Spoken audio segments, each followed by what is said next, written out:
Hey,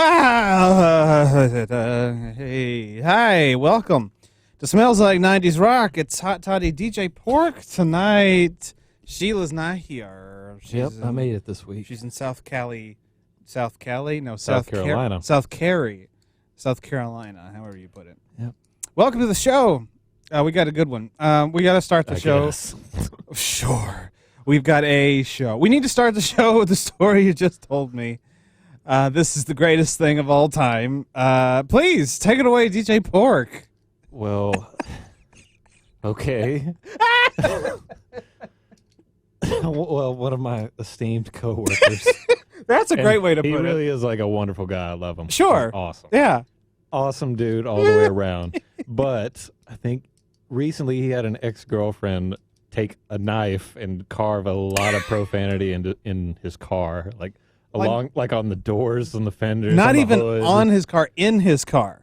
The idea was scratching it, keying it. Well, but she used a knife instead of a pair of keys. See, the way you said it, it made it sound like was it in the car or on the car? On the car. Yeah, yeah. Oh, okay. But he took when he was he took video of it on his phone. Yeah. And just to show it to us. And when we were looking at the video, I noticed that his passenger side door had a huge dent in it. and I was like, "Hey man, what's that all about? Did she take a sledgehammer to your car too?" And he goes, "Oh, I got hit by a fire truck."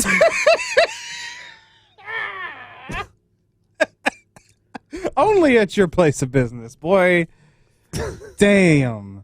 Oh, and there's more to we're not done. There's more to this story. But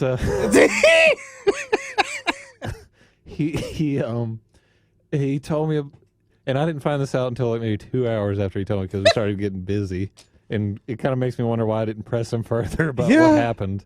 But he said he was in traffic, and he got when he got T-boned more or less by this fire engine.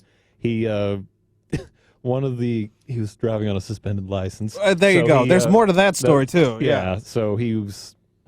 I guess that's one component of the story. That's why they maybe were somewhat hostile with him, apparently. Sure. But he said one of the firefighters just kind of got out and said, "You sit your ass down until KPD gets here." And he pointed at it. Well, this is how he told it in the kitchen. He just said, "I pointed out and I was like you're just a fireman." Like, you have no jurisdiction over me. You're just a fireman. This is not a burning building. You have no jurisdiction here. Go away. And it would have been priceless if the fireman just went, "Yeah, you're right," and walked away.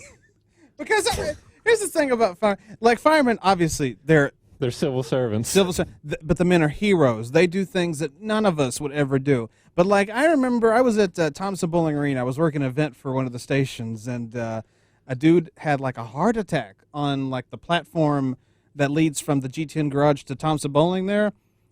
And the first emergency crews that show up are the firemen. Okay. And I looked at my coworker and I'm like, why is it the firemen always show up to a scene where there's no fire? I'm sure they're emergency services. Obviously, they have equipment that ambulances have as well, but they may get to the scene faster. Are they trained as paramedics? But see, that's trained as first responders. They are. They probably have, I'm sure they know CPR. Yeah. I'm sure that's part of their training. But it was a horrible situation. I wasn't trying to make light of a terrible situation, but it was just I had a heart attack, and the first people you see show up are firemen. I'm like, but I'm not on fire. I didn't spontaneously combust. It was at a concert? Yeah. Okay. Yeah, it's I didn't spontaneously combust. I'm having a heart attack here. I need an ambulance. It's just my... now the guy's from Jersey. I don't know why. It sort of reminded me of another story. Oh, no. You're just a fireman. This is from my mom. And she... Sorry. She laughed when she told me this, even though it's kind of a bad story. But she said, "Oh yeah, I once knew." She once told me. I don't know what brought up the subject. She said, "I once knew a guy that had a heart attack and died at a Kenny Rogers concert." He didn't know how to hold them and fold them. He didn't know when to fold them. Yeah. But she kind of laughed when she told me that. Well, we're laughing now. We're terrible people. I know, just because of all places to go, a Kenny Rogers show is a pretty embarrassing place to die. No, that's the worst. Yeah, You gotta know when to hold them. That's when your left arm goes numb. Oh, and then you know when to fold them. That's when you can't breathe and your stomach and chest start to hurt. Oh, God. Know when to walk away. He And that's can't when walk away. Yeah. And that's when He fall down. I think he was with his wife. Yeah. Well, I'm not sure who was with him, to be honest. I'm really not sure on that detail. But I'm sure somebody at that point called the ambulance, and the